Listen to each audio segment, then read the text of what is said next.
Hola amigos y amigas de Empalco, bienvenidos nuevamente a otra de nuestras entrevistas sobre libros. Y el día de hoy vamos a conversar sobre algo que es bien interesante, la verdad, los meteoritos. Porque nos encontramos junto a Millarca Valenzuela, ella es geóloga y experta en precisamente los meteoritos, por supuesto. Pero ¿por qué vamos a hablar de esto?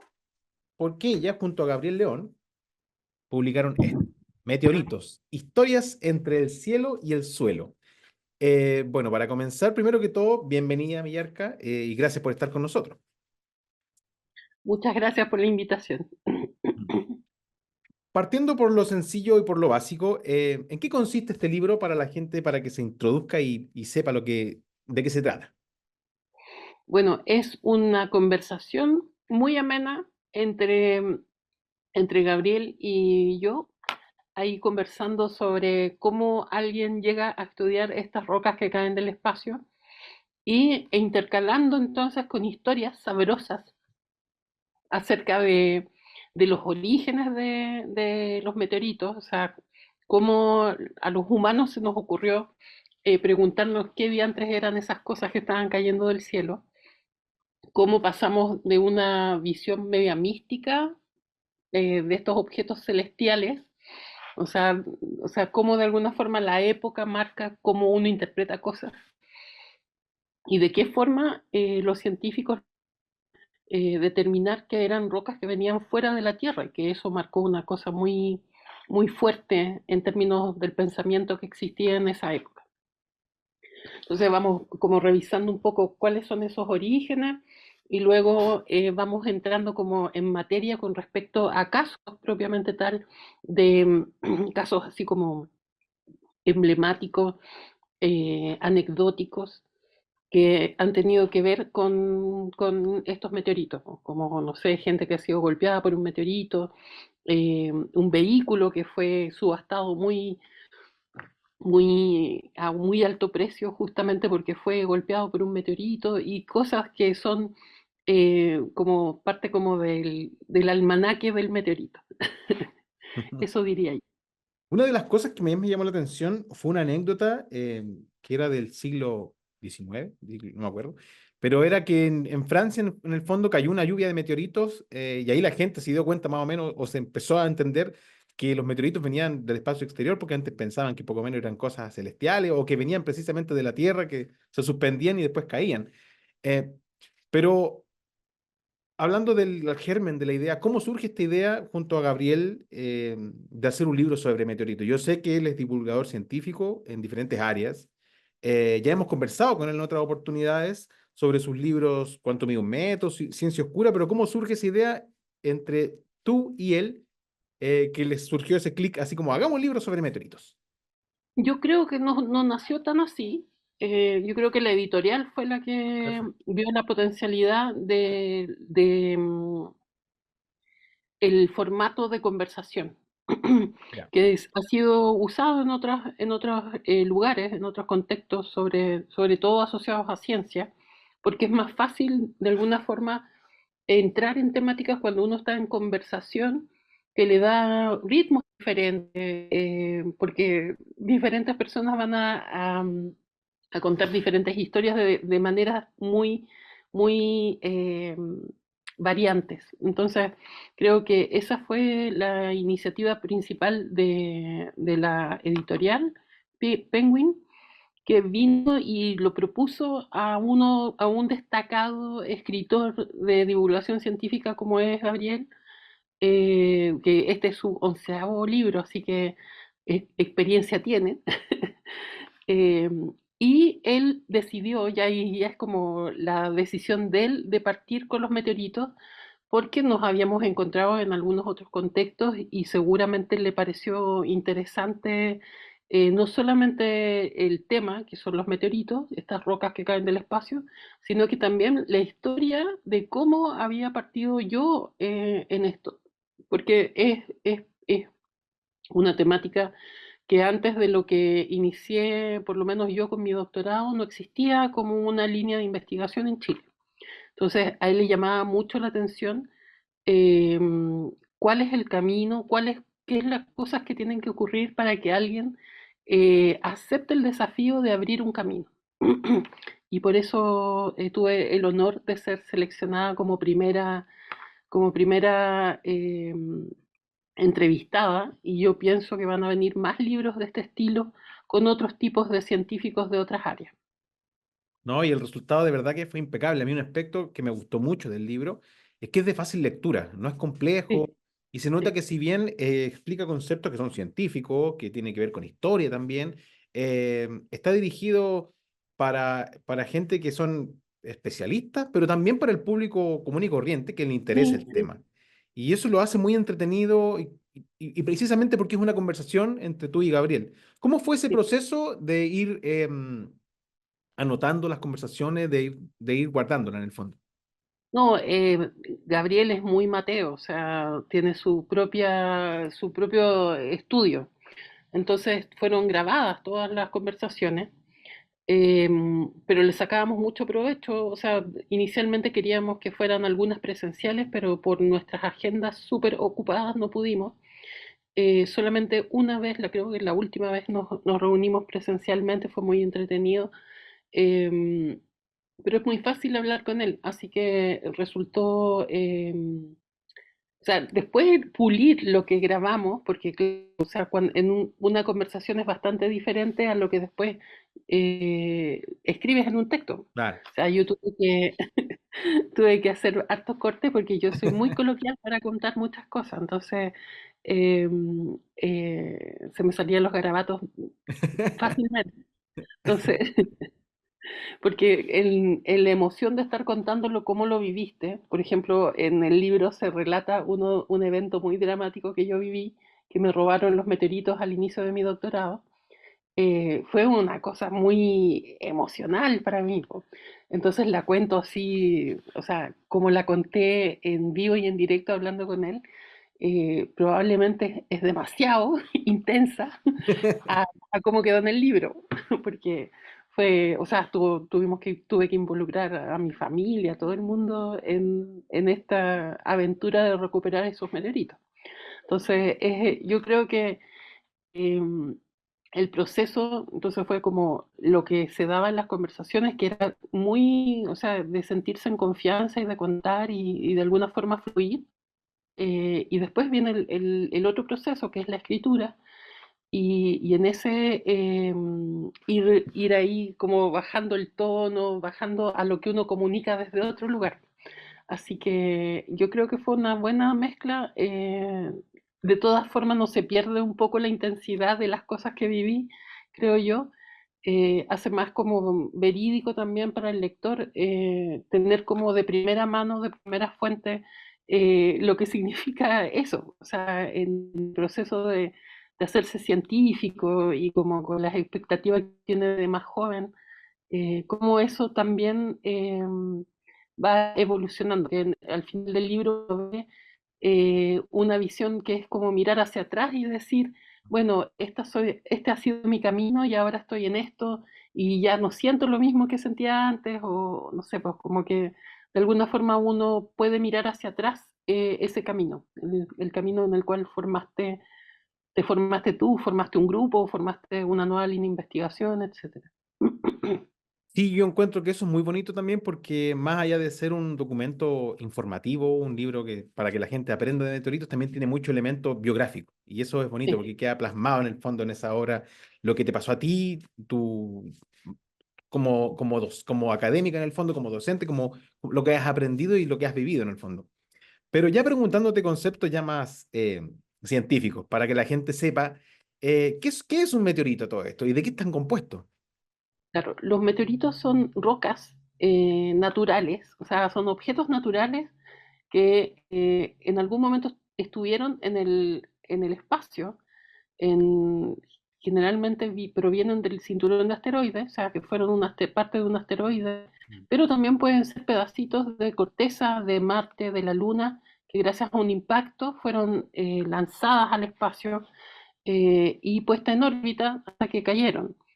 Y solamente le llamamos meteoritos a estas rocas cuando sobreviven su vuelo a través de la atmósfera, que es un evento bastante intenso para las rocas, y llegan a la superficie como una roca no desmembrada, muerta, no muerta en el sentido de muerta, sino que en que todo el material se ha evaporado, porque justamente ese paso por la atmósfera va a generar ablación del material, se puede fermentar y finalmente no llega nada al suelo. Entonces, lo que cae a la Tierra es mucho material, toneladas de material diario, pero que están en un tamaño que es chiquitito, como de un granito de arena. Mm. Entonces, el porcentaje de material que sobrevive la entrada es de más o menos como del orden del 1% de todo ese material que está entrando. Entonces, es súper poquito. Y cae aleatoriamente en toda la superficie de la Tierra y por lo tanto mucho cae en el mar, cae en lugares que son inaccesibles. Ya. Entonces aún baja más la probabilidad de esa caída en tierra firme, que sería el lugar donde nosotros podemos después ir. Estas son como las condiciones que tienen para ser llamados meteoritos. La roca que sobrevivió su vuelo por la atmósfera y que proviene además de un cuerpo natural como un asteroide o una superficie planetaria, a diferencia de otras cosas que caen, que pueden ser chatarra espacial, Ah, ok. eh, y que también la podemos confundir a veces con un meteorito, o sea, con un meteoroide cuando va volando, y meteorito, claro, la gente sale corriendo a buscar algo, que a veces lo que está cayendo no es un meteoroide, sino que es chatarra espacial. Sí, en el libro se explican tres conceptos que son el meteoroide precisamente, el meteoro y el meteorito. Y finalmente el Sí. meteorito es el que cae en la Claro, el Tierra. meteorito es como la Ya. roca sobreviviente. Yo le digo la roca voladora sobreviviente. Otra idea que se menciona a lo largo del libro y que es bastante interesante es que uno de los responsables de que caiga tanto meteorito en la Tierra es Júpiter. Explícanos un poquito eso para entenderlo un poco. O sea, es más que nada el que nos protege de que caigan cosas más grandes. Ah, O sea, perfecto, ya. es como nuestro guardián, entonces lo que hace es que es como un MIS que permite que tengamos menos de los eventos, no sé, esto como el que todo el mundo recuerda de la extinción de los dinosaurios. Ajá. En general, Júpiter agarra, y como ejemplo está lo que ocurrió en el 94, creo, de este cometa, el Shoemaker-Levy 9, Ujú. que se acercó mucho hacia el sistema solar interno, pero la gravedad de Júpiter lo captó y impactó en la superficie de Júpiter. Y cuando los astrónomos miraron a la superficie diciendo no ha generado nada, se vieron por lo menos una línea de varios impactos de cuando se presentó el cometa, y cada impacto era del tamaño más grande que la Tierra. Entonces, Júpiter es como nuestro guardaespaldas, se puede decir, en el sentido de que su gran masa permite atraer cosas que son grandes Perfecto. y por lo tanto nos deja los chicos. Los chicos, a veces se van algunos que no son tan chicos, porque justo de donde más provienen es el cinturón de asteroides que está justo entre Júpiter y Marte. Entonces, lo que no alcanza ahí, las perturbaciones que pueden haber gravitatorias en ese sector, pueden hacer que un material que estaba solamente como con una órbita alrededor del Sol, sienta un tirón y salga expulsado hacia al sistema solar interno o externo. Y en el caso del sistema solar interno, los planetas con más masa serían Venus y la Tierra. Entonces, eventualmente esas rocas podrían llegar a chocarnos. Entonces, ahí es donde está el día del asteroide también, que es como justamente para tomar conciencia de que hay rocas que podrían golpearnos y podrían hacernos daño. O sea, daño más que nada a la Tierra no le pasa nada, en realidad es a la humanidad, Ajá. a los seres vivos. Entonces hay un monitoreo constante de ese flujo de material extraterrestre y justamente en qué rango de tamaños es que se distribuye. Oye, Millarca, ¿y los meteoritos, de qué están compuestos o qué pueden contener en el fondo? En general, lo que más tienen son silicatos de hierro y magnesio, igual como muchas rocas en la Tierra. Ya. Solo que el gran flujo está dominado por estos que son rocosos, que tienen la apariencia de una roca, pero a diferencia de las rocas de la Tierra, la corteza, que tienen más, por ejemplo, tienen cuarzo, tienen elementos que son más livianos, como el silicio solo, como el cuarzo. Acá el silicio está con otros elementos más pesados, como el hierro y el magnesio, que hacen entonces que la roca sea mucho más densa. Y además tiene algo que las rocas de la Tierra no tienen, que son esquirlitas de metal, Mm, metidas como pequeños fragmentos. ajá. Entonces eso le da mucha densidad. Entonces eso se llama, esta aleación de hierro-níquel, se conoce el mineral como camacita, que también viene ahí mezclada con un tipo de sulfuro de hierro, que acá en la Tierra sería como la pirrotina, que es hierro y azufre, que en el nombre del mineral en los meteoritos es estroilita. Entonces, todos esos materiales vienen en estos rocosos y en los que son menos comunes, como los de hierro o los de hierro y silicato, lo que vamos a tener son porcentajes un poco mayor de metales, a diferencia de los que llamamos rocosos, que el metal puede llegar a 20%. En estos otros tipos de meteoritos puede ser 100% de puro hierro Mm. o puede ser, no sé, 50% de hierro y 50% de silicato. Entonces, ese es como, por eso están agrupados en tres grupos composicionales que serían rocosos, métalos rocosos y de hierro. Perfecto. ¿Existe la posibilidad de que alguno tenga, no sé, materia orgánica, algo que pueda, no sé, generar vida? O sea, o sea, es materia orgánica no biótica, o sea, Ok. son algunos aminoácidos, etcétera, que Ah, están perfecto. dentro de las matrices de un cierto tipo de meteorito bien específico que se llaman condritos carbonáceos.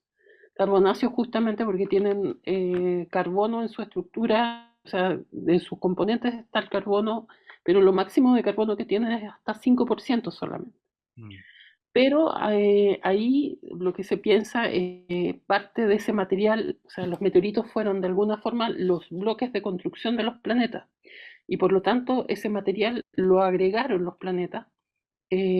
Por lo tanto, toda la materia orgánica no biótica que tenían puede haber sido el elemento, el ingrediente eh, para la receta de la vida. O ya. sea, no necesariamente que viniera, que esa es otra teoría, la teoría de la panespermia, como de que en el meteorito viniera ya algo formado como vida y haya sido inoculado en otro planeta. Ya. Eso no se ha comprobado, pero sí sabemos que ese tipo de condritos puede haber eh, eh, sembrado ese material carbonáceo en los planetas como la Tierra, Marte. Por eso también andamos buscando vida en Marte, porque son planetas que en algún momento, al inicio de su historia geológica, sí podrían haber tenido agua, sí podrían haber tenido condiciones especiales como para que el mismo proceso que se dio en la Tierra rápidamente, o sea, como que la vida apareció rápidamente en la Tierra. Por lo menos tenemos indicios de que a 3.800 millones de años ya hay como evidencia de las primeras trazas de bacterias, etcétera.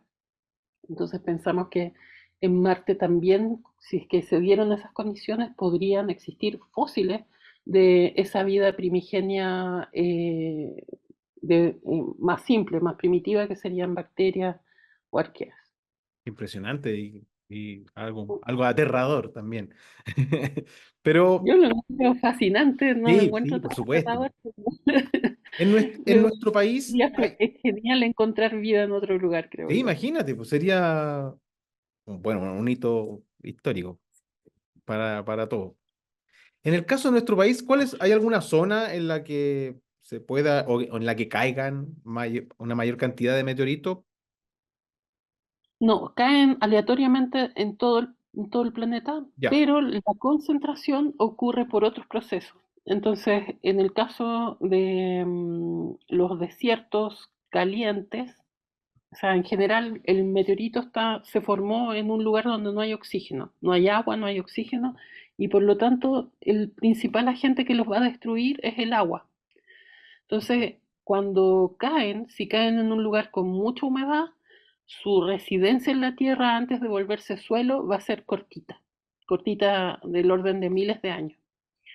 Miles, pero pocos miles. Y, pero si cae en un desierto donde el agua líquida está restringida, entonces tiene más chances de que esa vida antes de volverse suelo sea más larga. Entonces, para muchos desiertos del mundo, más o menos que el promedio es del orden de 12.000 años antes de que se destruyan. Pero de las investigaciones que se han realizado en el último tiempo en Atacama, eh, la media, o sea, el promedio de vida de los meteoritos en Atacama es sobre 700.000 años, que es mucho, mucho, mucho más alto que el promedio en otros desiertos. Mm. Entonces, Atacama es como una ventana que tiene un mayor rango de tiempo para registrar la caída de los que cayeron ayer, que están conviviendo, con los que cayeron hace 3 millones de años, que son los menos, los Ya. de 3 millones de años.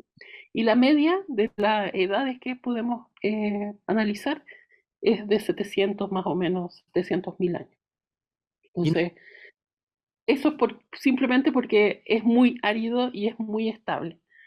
Y la otra forma de concentrarlos es lo que ocurre en la Antártica, que es otro desierto, un desierto frío, donde ahí el meteorito cae en el hielo, pero en una superficie que no es estable. El hielo se mueve, repta. Entonces, una vez que se entra en el hielo, la fuerza del mismo glaciar va llevándolo igual que un caterpillar hasta que choca con una montaña, en este caso los nunataks de las montañas transantárticas, y los vientos hacen lo suyo, erosionan el hielo y hace que aflore todo el material a los pies de las montañas, en sectores donde hay hielos azules. Entonces, ahí hay una concentración mecánica de meteoritos y esa es la razón por la que todas las expediciones de los países del norte global van en el verano con sus motonieves a buscar meteoritos y sacan meteoritos como locos porque el proceso, en vez de andarlos buscando uno por uno, el glaciar hizo el movimiento como para que aparezcan todos juntos cerca de una morrena o algo, y entonces ahí pueden recuperarlos fácilmente, pero sin saber cuál fue realmente la distribución areal de sus caídas, que es lo que sí podemos estudiar cuando estamos estudiándolos en desiertos calientes. Bueno, tú eres geóloga, eres experta en meteoritas, pero cuando uno piensa en geología, muchas veces uno se imagina abajo, aquí en la Tierra, lo que está pasando acá abajo. ¿Qué hay en los meteoritos? ¿Qué fue lo que te fascinó en el fondo para dedicarte y para estudiar lo que pasa ahí arriba y que en el fondo cae acá abajo, los meteoritos? Bueno, a mí mi primera pasión, o sea, como que me gustaban muchas cosas cuando era chica, entre ellas la astronomía. Y desde chiquitita como que busqué información sobre todo lo que ocurría en el universo.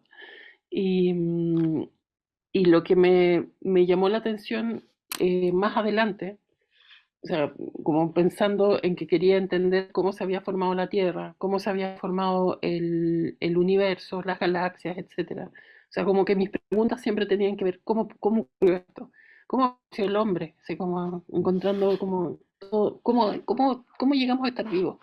Entonces, todas esas preguntas de alguna forma tienen una base entre filosófica y desde la ciencia, de la ciencia propiamente tal. Em, entonces, cuando llegué a la universidad a estudiar astronomía, eh, iba como con todas esas preguntas, esas como inquietudes, pero también con inquietudes filosóficas Ujú. acerca de eso, del origen de la vida, del origen de la Tierra, etc.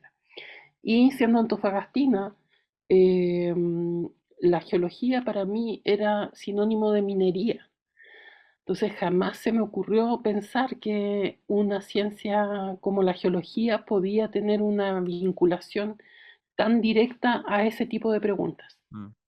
Y eso lo fue a través como congelé yo en mi segundo año de la universidad y ahí me contrataron, bueno, no me contrataron, fui de voluntaria, de fotógrafa a la primera expedición de búsqueda de meteoritos que se hizo acá en la UCN, ¿no? Que ahora estoy trabajando acá. Eh, y ahí fue la primera vez que estuve en terreno, unos 5 o 6 días, con un astrónomo, un geólogo y muchos voluntarios que estuvimos ahí ayudando. Y fue muy rica la instancia de estar en terreno, de estar escuchando ambas partes, astrónomos diciendo, oye, esto, o sea, como entendiendo que ellos no sabían nada de rocas, pero sí sabían mucho de lo que estaba ocurriendo arriba, y los geólogos entendiendo todo lo que eran las rocas, pero no entendiendo nada arriba. Entonces yo creo que me quedó eso, porque en esa época tenía 19 años y no pensaba estudiar geología todavía. Eh, pero me quedó como muy marcado la sensación de decir, pero ¿cómo? O sea, ¿cómo existe una roca que puede como conectar dos como, universos diferentes, Claro. que es la Tierra con el espacio, y nadie lo está estudiando? Así como que quedé para adentro con eso. Y después, o sea, como ya como parte de la evolución natural que tuve yo en la universidad, ahí me decidí a estudiar, o sea, después de hacer unas pasantías como astrónoma aficionada en algunos observatorios, me di cuenta que en realidad lo que me gustaba era el terreno, el agarrar un martillo y golpear algo, o sea, como la relación más directa con la materia de estudio.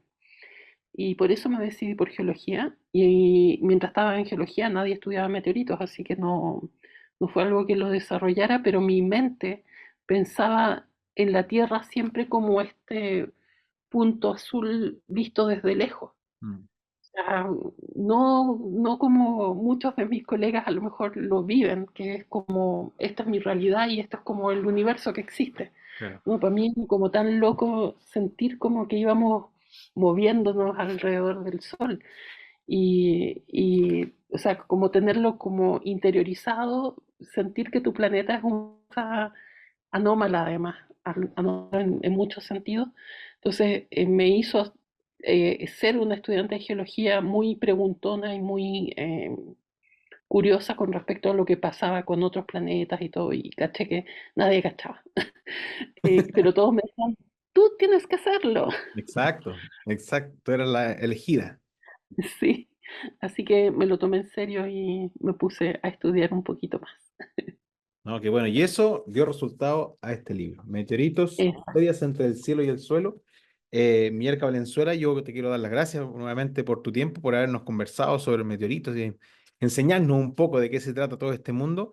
Me gustaría darte los últimos minutos de esta entrevista para que tú le invites a la gente, a los lectores y a los espectadores, a que puedan conseguir este libro y puedan aprender más sobre los meteoritos. Sí, yo quiero decir que así como nos sentimos tan orgullosos de Chile de tener como muchas riquezas naturales, hablar como de que tenemos los cielos más oscuros del planeta y que por eso tenemos los telescopios más grandes del mundo, o que tenemos yacimientos mineros más grandes del mundo, o sea, un montón de cosas que justamente están asociados a la existencia del desierto de Atacama. También tenemos este yacimiento de meteoritos que simplemente existen acá en Chile, producto de tener un desierto tan antiguo y tan hiperárido. Entonces, creo que es también un elemento de orgullo en el sentido de que este desierto que a veces la gente que no lo conoce dice, ah, es un lugar pelado, un lugar pelado, no hay nada.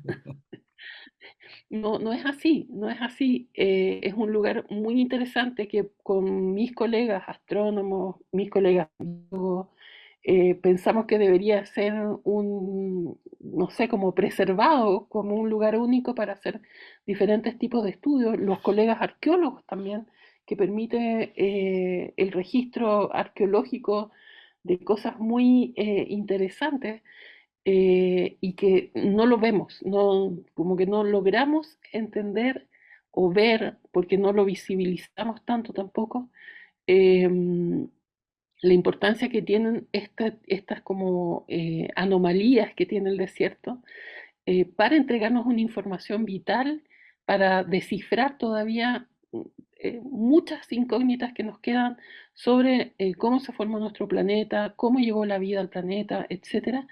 Y tenemos como chilenos la oportunidad de liderar a lo mejor esas líneas de investigación. De, a lo mejor el desierto de Atacama es un análogo de Marte. Mm. Entonces yo de verdad los invito a que lean este libro para que se enamoren, así como yo me enamoré de estas rocas, y que podamos entonces valorarlas, quererlas y protegerlas, porque en este momento están en riesgo. Vienen muchas expediciones que saben el valor que tienen y se los llevan, y obviamente Chile no, las rocas son explotables. Entonces ha sido ya, llevamos 4 intentos de protección y no ha resultado, y yo creo que a lo mejor este libro puede hacer la diferencia si es que la gente común de a pie se apropia de ese tipo de patrimonio científico que corresponden a los meteoritos, a los cielos, etcétera. Nuevamente, Meteoritos, historias entre el cielo y el suelo, de Gabriel León y Millarca Valenzuela. Millarca, te quiero dar las gracias nuevamente por este tiempo, esta entretenida entrevista, hemos aprendido un montón. Y por supuesto vamos a quedar atentos a todas a sus publicaciones para ver si sale algo más y podemos conversar en otra oportunidad. Gracias Eso, nuevamente. muchas gracias por la invitación. Un Saludos abrazo. a todos. Chao, chao. Abrazo. Chao.